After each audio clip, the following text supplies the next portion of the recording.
성도 여러분들 안녕하십니까? 오바댜서의 기별을 함께 살펴보는 두 번째 시간입니다. 오늘 우리는 오바댜 1장 5절부터 9절의 말씀을 다룹니다. 1절부터 4절에서 에돔의 교만을 정죄하신 하나님께서는 이제 그 교만의 결과가 어떤 것인지, 그 에돔의 파멸에 대해서 말씀하고 계십니다.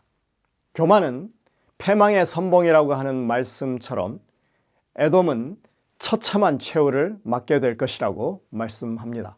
먼저 5절과 6절에 있는 말씀을 보겠습니다. 혹시 도적이 내게 이르렀으며 강도가 밤중에 내게 이르렀을지라도 그 마음에 만족하게 취하면 그치지 아니하겠느냐? 혹시 포도를 따는 자가 내게 이르렀을지라도 그것을 얼마쯤 남기지 아니하였겠느냐? 내가 어찌 그리 망하였는고 에서가 어찌 그리 수탐되었으며 그 감춘 보물이 어찌 그리 수탐되었는고. 이 말씀에서 하나님은 에돔에 대한 징계의 결과가 매우 처절할 것이라고 말씀합니다. 도둑과 강도가 들어와도 정도껏 훔쳐가고 뺏어가는 것인데 에돔은 남은 것이 아예 없도록 그렇게 빼앗길 것이라고 말씀합니다. 포도를 추수할 때에도 어느 정도는 남기는 법인데 여기는 남김이 없이 다 따버릴 것이라고 말씀하는 것입니다. 그러면서 이렇게 반문하십니다. 도대체 내가 어떻게 그렇게 망하게 됐을까? 어떻게 그 정도로 심하게 수탈되었는가 하는 것입니다. 여러분들 혹시 물난리나 불난리 겪어보신 적이 있으십니까? 간혹 여름 장마에 홍수가 나면 마을을 휩쓸고 지나간 그런 뉴스들을 접할 때가 있습니다. 산사태나 계곡에서 불어난 물이 휩쓸고 지나가면 남는 게 별로 없죠. 불도 사실은 매 마찬가지입니다. 산불이 나서 마을을 다 태워버린 모습을 우리가 보기도 하죠. 저는 개인적으로 1985년에 집에 불이 난 적이 있었습니다. 그날은 금요일이었고 비가 내리는 날이었습니다. 식구들은 다 교회에 가서 예배드리고 있던 중에 집에 불이 난 것이었습니다. 집 안은 거의 다 불에 타버렸죠. 그날 저녁에 아무것도 챙기지 못하고 교회 간 복장 그대로, 그리고 성경을 들고 갔던 가방 그대로 그냥 길거리에 나앉을 처지가 되어버렸었습니다. 화재 원인은 분명히 전기 누전이었는데 주인이 전세금 반환을 해주지 않으려고 재판을 거는 바람에 2년 가까이 지나서야 겨우 이제 그 일부의 전세금을 반환받을 수 있었고, 그때 가서야 우리는 집안 물건을 챙겨 나올 수 있었습니다. 근데 여러분들, 불이 난 집안 한번 생각해 보십시오. 거의 전소되다시피 했으니까 챙겨 나올 게 별로 없었습니다. 지금 제 서재에 보면 그때 이 불에 그을린 책들이 몇 권이 있긴 합니다. 조금 남은 거죠. 근데 여러분들, 에돔에 관한 말씀은 뭐냐 하면 마치 큰 쓰나미가 한번 지나간 것처럼, 또는 화산 폭발로 모든 것을 그냥 불로 덮어버린 것처럼 남은 것이 하나도 없다고 하는 것입니다. 그야말로 완전히 끝날 것이라고 말씀하고 있는 것이죠. 실제로 바벨론에 의해서 예루살렘이 완전히 함락된 이후에 5세기경의 어느 시점에 에돔 왕국은 자취를 감추게 됩니다. 기원전 4세기에는 동쪽에서 밀고 온 나바테이아인들이 에돔 땅을 장악했고 페트라를 중심으로 왕국을 세우게 됩니다. 기원전 2세기경에는 남쪽으로 쫓겨났던 그 에돔의 남은 자들이 유다의 하스몬 왕조에 흡수되었다고 하는 그런 기록이 나오죠. 여러분들, 신약에서 보면 이두메라고 하는 지명이 나옵니다. 그것이 바로 이 에돔을 헬라어로 부르는 그런 명칭입니다. 예수님이 태어났을 당시에 아이들을 죽이라고 명령했던 그 헤롯 대왕이 바로 그 지역 출신이었다, 성경은 말하고 있습니다. 에돔이라고 하는 나라가 사라져버리고 유대에 복속되고, 그리고는 그렇게 그 지역 이름만 남게 된 것을 우리가 볼 수 있습니다. 교만이 가져온 결과는 아주 처참한 것입니다. 하나님께서는 에돔의 이야기를 통해서 우리에게 이것을 분명하게 경고하십니다. 이어지는 7절부터 9절에 보시면 자신들이 강하다고 그리고 부요하다고 스스로 지혜 있다고 자부했던 그 사람들이 어떻게 무너져 내렸는지를 우리에게 말해주고 있습니다. 오바댜 1장 7절부터 9절 이어지는 말씀입니다. 너와 약조한 자들이 다 너를 쫓아 변경에 이르게 하며 너와 화목하던 자들이 너를 속이고 이기며 내 식물을 먹는 자들이 내 아래 함정을 베푸니 내 마음에 지각이 없음이로다. 나 여호와가 말하노라. 그 날에 내가 에돔에서 지혜 있는 자를 멸하며 에서의 산에서 지각 있는 자를 멸하지 아니하겠느냐. 드마나 내 용사들이 놀랄 것이라. 이로 인하여 에서의 산의 거민이 살육을 당하여 다 멸절되리라. 사람들이 일반적으로 잘 되면 다 자기가 잘나서 잘 된 줄 알죠. 하나님께서 그런 에돔에게 이렇게 말씀합니다. 내가 에돔에서 지혜 있는 자를 멸하겠다.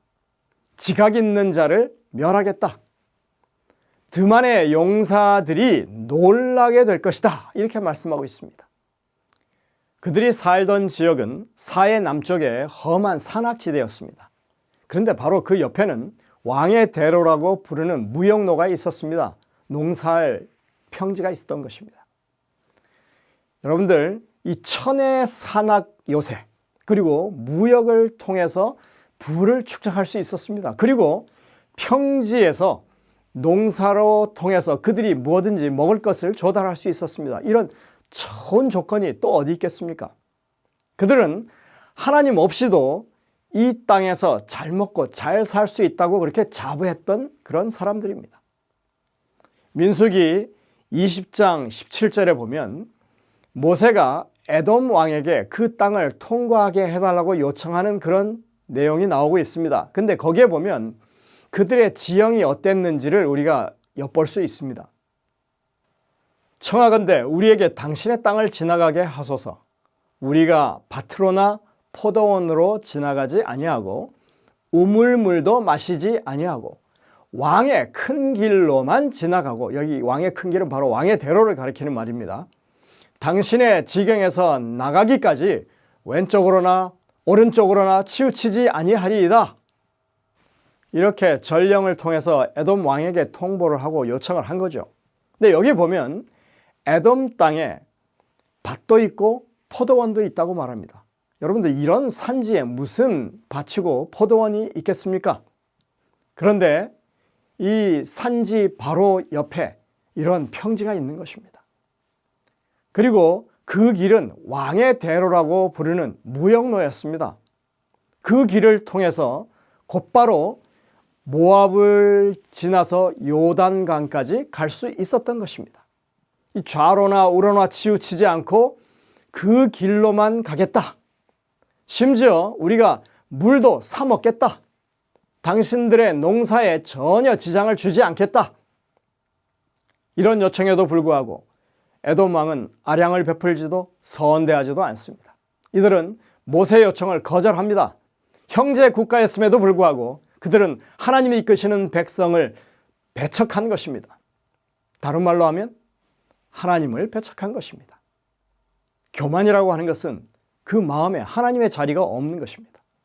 하나님께서는 에돔을 형제 나라니까 전쟁 치르지 말고 그냥 평화롭게 지나가라고 신경을 써주셨는데 그들은 하나님의 백성에게 호의를 베풀지 않았고 그것을 거절하고 하나님을 받아들이지 않고 그들은 끝까지 적대시했다고 성경은 말하고 있는 것입니다. 제가 이번 주에 전화 한 통을 받았는데 응답이 없더라고요. 그래서 전화를 끊었습니다. 조금 있다가 문자가 왔습니다. 혹시 저보고 영어를 하냐고, 그래서 조금 한다고, 아주 조금 한다고 그랬더니 대뜸 하나님께 용서받지 못하는 죄악은 어떤 죄냐고 문자로 물어왔습니다. 제가 누구냐고 물었습니다. 그랬더니 자신은 플러톤 지역에 사는 재림 신앙인인데 신앙 상담을 받고 싶다는 것입니다. 그래서 문자로 이렇게 주고받는 대화가 이어졌습니다.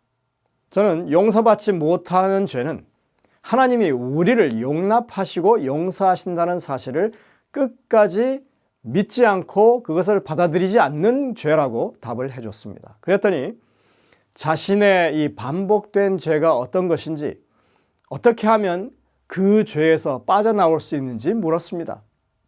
구체적인 죄를 얘기했지만 제가 그것을 우리 성도님과 나눌 상황은 아니고요. 그래서 제가 말씀 묵상과 성실한 기도가 우리 변화의 근본 원칙이고 또 꾸준히 투쟁해야 하는 일이라고 그렇게 대답을 했습니다. 그리고 변화를 자신의 느낌으로 판단하려 하지 말고 하나님의 약속을 믿음으로 예수님 안에서 좋은 관계로 맺으며 살아가다 보면 자연스럽게 우리의 신앙이 성장하게 되는 것이 그게 바로 변화라고 그렇게 제가 말했습니다. 문자로 주고받는 상황이라서 그 상대가 남자인지 여자인지 또는 나이가 어린지 혹은 많은지 그것은 알 수 없었지만 그 사람은 나름 올바른 믿음을 이런 대화를 통해서 재확인했다고 그렇게 저한테 표현했습니다. 하나님이 우리를 용납하신다고 하는 것, 우리와 좋은 관계를 맺기를 원하신다고 하는 것, 그것을 믿음으로 받아들이는 것 참 좋은 일이 아닙니까? 근데 에돔은 끝까지 하나님을 받아들이지 않습니다. 끝까지 교만한 것입니다. 하나님 없이도 이렇게 잘 살고 잘 먹고 있는데 하나님을 왜 섬겨야 되냐고. 이렇게 천혜의 요새 속에서 안전을 누리고 있는데 우리가 무역을 통해서 아주 부도 많이 축적했는데 왜 굳이 하나님을 믿느냐 하는 것입니다. 우리에게는 코스 신이 있다. 우리를 이렇게 잘 살게 만들어준 신이 있는데 굳이 왜 하나님을 이렇게 하는 것입니다. 여러분들 이 에돔의 이 고고학적 발굴에 의해서 알게 된 에돔의 주신의 이름이 바로 코스입니다. 이는 활 쏘는 신이고 사냥과 전쟁의 신이고 폭풍과 전쟁과 폭력의 신이었습니다. 여러분들 이런 사실을 살펴보면 이스라엘이 그렇게 바벨론에서 망할 때 그들이 찾아와서 이스라엘 백성들을 조롱하고 오히려 그들을 약탈했던 그런 폭력성과 잔인함이 설명되는 것입니다. 그러니까 그들은 단순히 하나님을 거절한 게 아닙니다. 그들 마음 속에는 여호와 하나님보다 더 우월한 코스가 자리 잡고 있었던 것입니다. 그들의 오만의 근거는 바로 우상 숭배였습니다.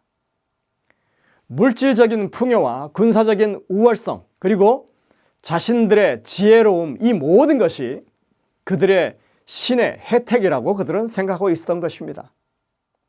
그런 그들에게 있어서 이스라엘 백성들은 하나님을 믿는다고 하는 이스라엘 백성들은 정말 초라한 거짓골을 한 광야를 떠도는 유랑민족 정도에 불과했던 것입니다. 그들은 이런 오만함을 성경을 보면 끝까지 버리지 않았던 것으로 보고 있습니다. 민수기 21장 4절에 이렇게 말씀합니다. 백성이 호르산에서 출발하여 홍해 길을 따라 에돔 땅을 우회하려 하였다가 길로 말미암아 백성의 마음이 상하니라.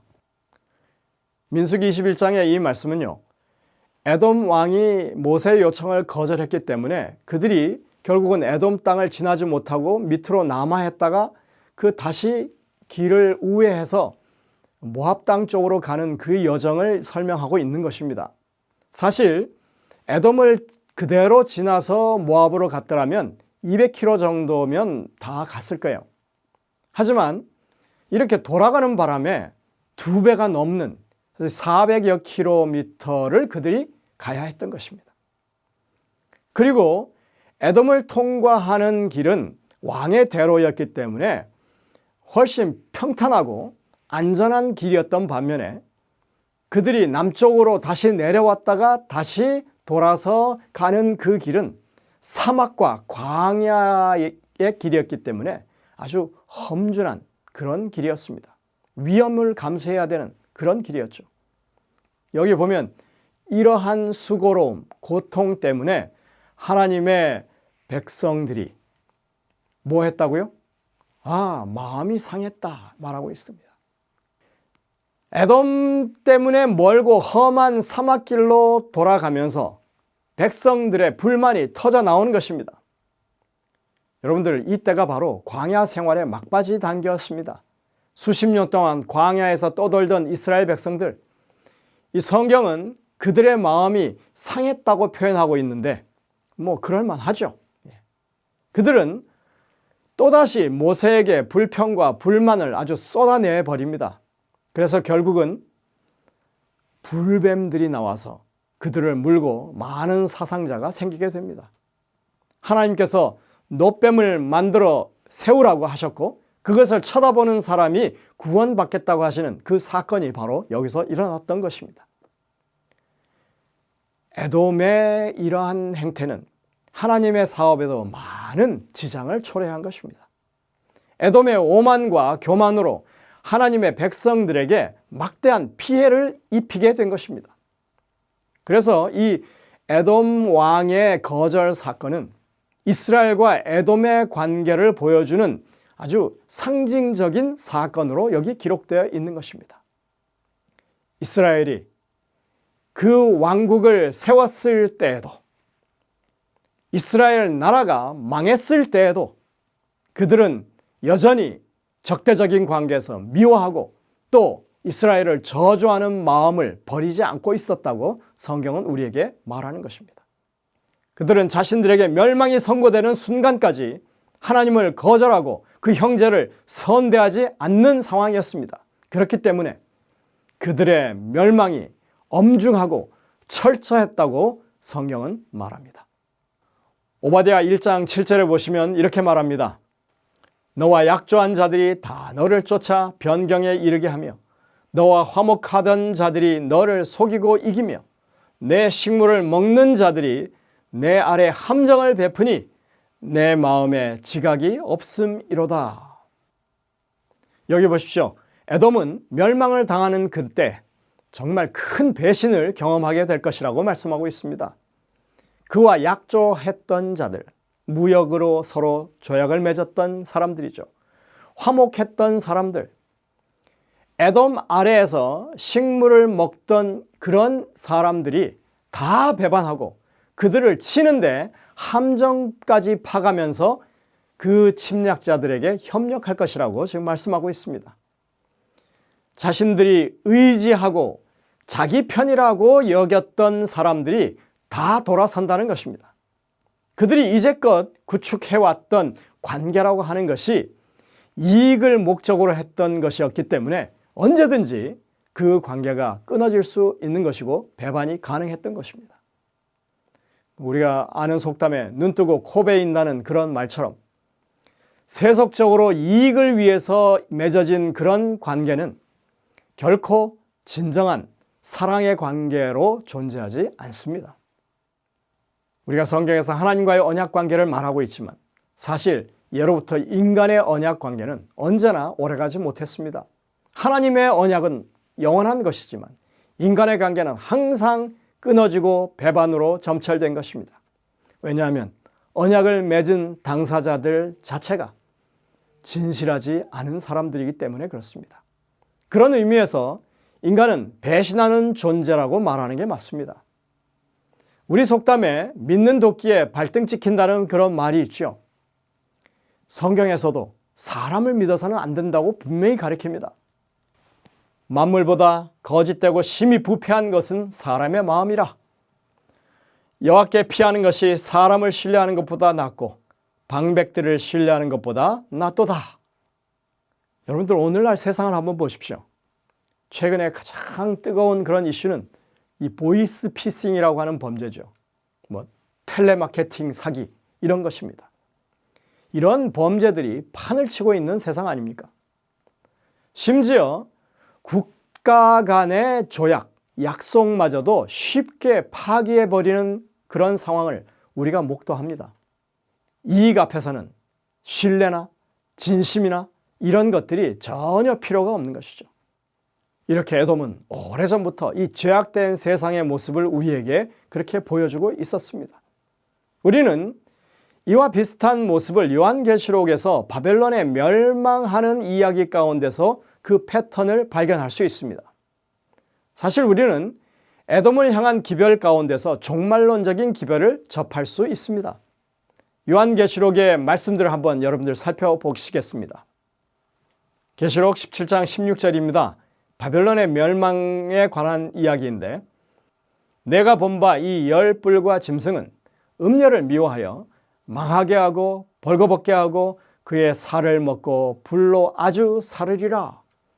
내가 본 그 여자, 음녀죠.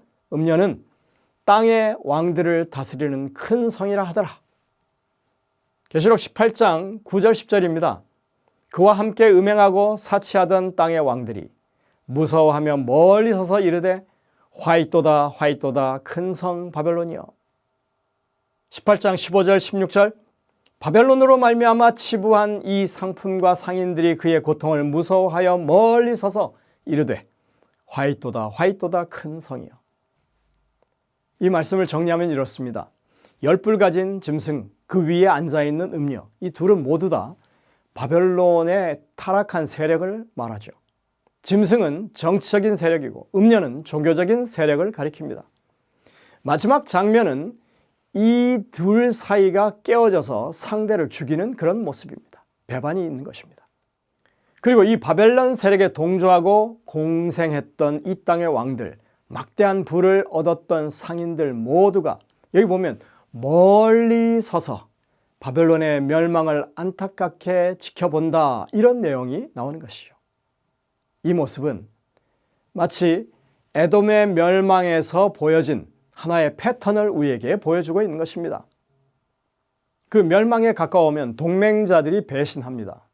그리고 그 멸망의 주체는 고립됩니다. 그리고는 완전한 패망으로 이어지는 이런 패턴이 여기도 보이고 있는 것입니다. 지금 당장은 그들의 결속이 굳건해 보이고 현세적인 세력이 막강해 보이고 그리고 하나님의 백성들보다 우월해 보이긴 하지만 하나님의 심판이 시작되면 그들의 모습은 정말 자중질환과 아울러서 처참한 파멸을 맞게 된다고 하는 내용이 바로 이 기별입니다. 에돔을 향한 기별은 종말론적인 기별이 분명합니다. 그리고 이것은 에돔과 이스라엘, 즉 세속적인 연합체와 하나님 나라의 모습을 대조시켜서 우리에게 보여주고 있습니다.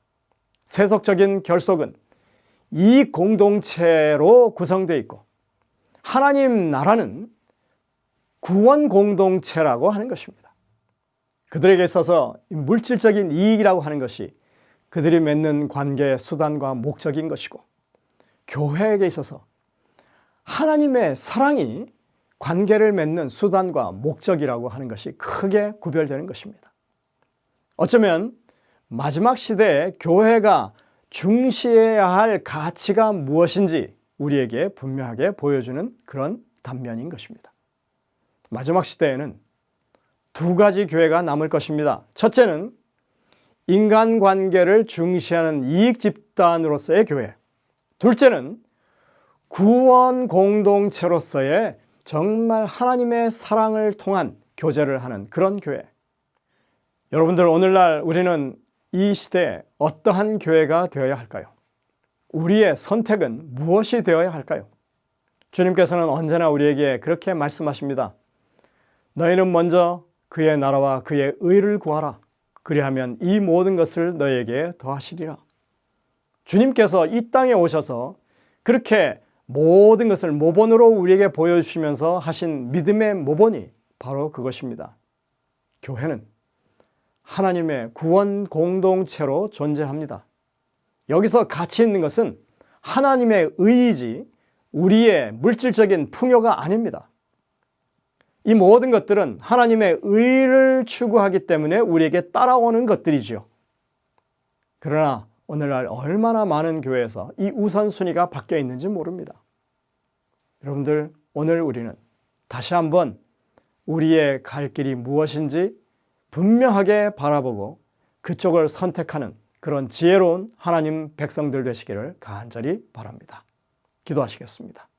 하늘에 계신 아버지 하나님, 끝까지 하나님을 영접하지 않고 자신들의 우상을 포기하지 아니하고 하나님 앞에 교만하게 굴었던 에돔의 전철을 우리가 밟지 않도록 지혜로운 선택을 할 수 있도록 도와주시고, 참으로 하나님의 말씀 가운데 우리의 귀를 열고 주님의 음성을 듣고 순종하는 주의 백성들 되어서 주님께서 원하시는 참다운 의를 추구하고 또 그것으로 말미암아 하나님의 영광을 드러내는 우리 교회가 될 수 있도록 인도하여 주옵기를 예수님의 이름으로 간절히 기도드립니다.